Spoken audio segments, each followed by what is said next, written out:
নাটোরের সিংড়ায় নিজ বাড়ির শয়নকক্ষ থেকে ৪৫ বছর বয়সী রফিকুল ইসলাম রুবেল নামে এক মৎস্য চাষির গলাকাটা মরদেহ উদ্ধার করেছে পুলিশ।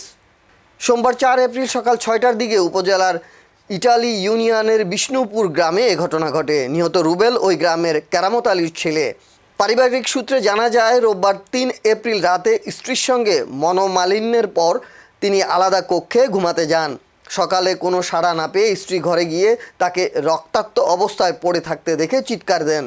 খবর পেয়ে পুলিশ ঘটনাস্থল থেকে মরদেহ উদ্ধার করে ময়নাতদন্তের জন্য নাটোর সদর হাসপাতাল মর্গে পাঠায়।